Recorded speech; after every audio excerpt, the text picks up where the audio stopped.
En 2020, il reste encore quelques îles sur notre planète où l'homme moderne n'a jamais mis les pieds, ni d'ailleurs les doigts. Les paysages naturels dans ces lieux n'ont pas changé depuis des milliers d'années. Et si des gens vivaient sur une de ces îles, ils ne connaîtraient pas les bienfaits progressifs de la civilisation et n'auraient jamais vu une personne moderne. Eh bien, cette île existe réellement et s'y rendre est illégal et extrêmement dangereux. L'île de North Sentinel est située en Inde, dans la baie du Bengale. Si tu cherches à la visiter, tu échoueras, car depuis le milieu du XXe siècle, la loi interdit d'y voyager. Les gardes-côtes indiens veillent à ce que personne n'y accoste. Mais il n'y a pas que la loi qui t'empêchera d'y arriver. Imagine que tu navigues sur un petit bateau en direction de cette île. Les eaux sont claires comme du cristal. Tu aperçois des poissons et de magnifiques récifs de corail. Devant toi, l'île se profile dans toute sa splendeur. Elle ressemble au paradis. Tu es tellement impressionné par ce panorama magnifique que tu ne remarques pas ces petits points qui apparaissent sur le rivage. Tu t'approches encore et tu vois quelque chose qui s'envole et tombe dans l'eau. C'est une flèche. La flèche suivante vient toucher la coque de ton bateau. Ces points sur le rivage sont des personnes, la tribu locale des sentinelles. Ils se tiennent debout avec des lances et des arcs et te crient quelque chose dans une langue étrange. Ils te font comprendre par des gestes que tu dois t'en aller. Ils lancent leurs projectiles et tirent des flèches vers toi. Pas exactement un accueil chaleureux, hein ? Heureusement, tu réussis à t'enfuir. Les sentinelles gardent leur île de manière très agressive. Ils refusent les visites et s'isolent volontairement du reste du monde. Un jour, un hélicoptère a survolé North Sentinel et la tribu lui a lancé des pics et des flèches. Les autorités interdisent que l'on s'approche de cette île car elle est dangereuse pour les touristes. Vraiment ? Mais aussi pour protéger ses habitants des méfaits de l'homme moderne. Des visiteurs pourraient facilement y apporter des maladies et infecter ce peuple millénaire. Une grippe ou un simple rhume pourrait y être dévastateur. Mais malgré toutes les interdictions et les avertissements, un grand nombre de personnes ont tenté le voyage. Ces gens-là voulaient se lier d'amitié avec la tribu et ils y ont parfois réussi. En 1881, un officier du nom de Maurice Vidal Portman s'approcha de son rivage et découvrit qu'elle était entourée d'un récif de corail et de calcaire. Sur l'île, le sol était d'excellente qualité, idéal pour la culture des cocotiers. Portman trouva plusieurs villages sur le territoire, mais il ne chercha pas à rencontrer leurs habitants et quitta ce paradis naturel.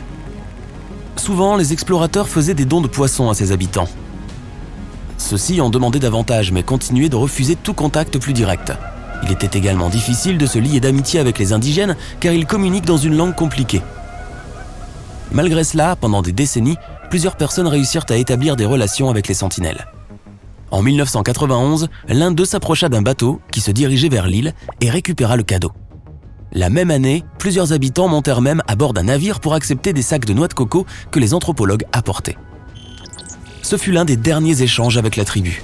Pendant des siècles, les sentinelles ont vécu seuls, loin de la civilisation, et le gouvernement indien tient à ce que cela continue.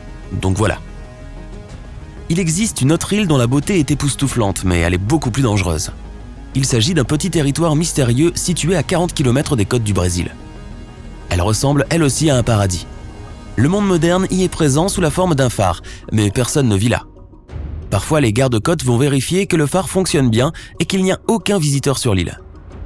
Si les gens n'ont pas le droit d'y accoster, c'est pour leur propre bien. Les seuls habitants de cet endroit sont les serpents. L'île en abrite environ 4000 pièces. Ils vivent suspendus aux arbres et rampent sur le sol. Bon sang, ils n'ont pas d'ennemis et se nourrissent des oiseaux qui s'arrêtent sur l'île pour se reposer de leur long voyage. Oups, mais le pire, c'est que ces serpents sont parmi les plus venimeux du monde. Le Jararaca iloa est une espèce unique que l'on ne trouve qu'ici. L'île aux serpents faisait autrefois partie du continent brésilien, mais il y a 10 000 ans, le niveau de la mer s'est élevé et l'a séparée du continent, la transformant en île. Étant donné que la faune de ces terres a été totalement isolée pendant des milliers d'années, les serpents ont réussi à se hisser au sommet de la chaîne alimentaire. Comme il n'y avait pas d'autre proie sur l'île que les oiseaux, l'évolution les a dotés d'un puissant venin qui leur permettrait de capturer leur repas avec une seule morsure. Bon, continuons.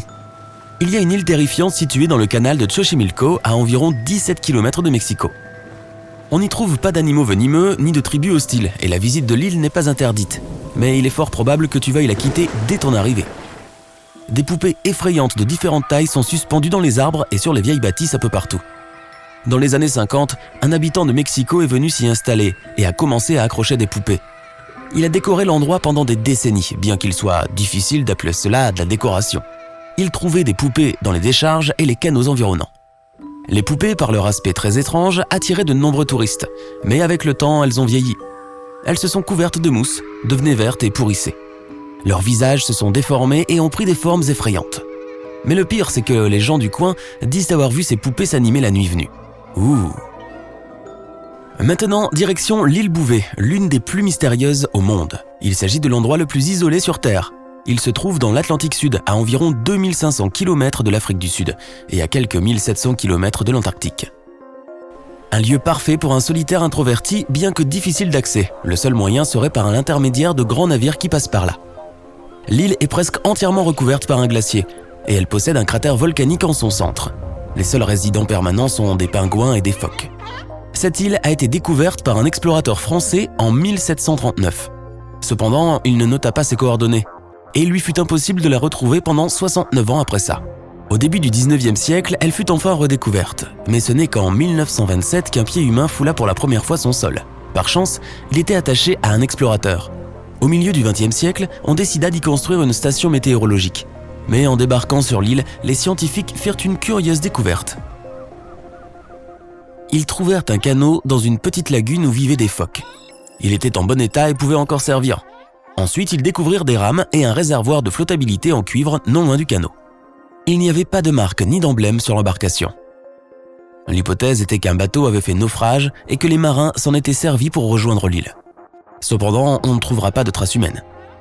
Qui étaient les propriétaires de ce canot et que leur était-il arrivé? Cela reste un mystère. Terminons notre voyage avec une île parfaitement sûre et même agréable.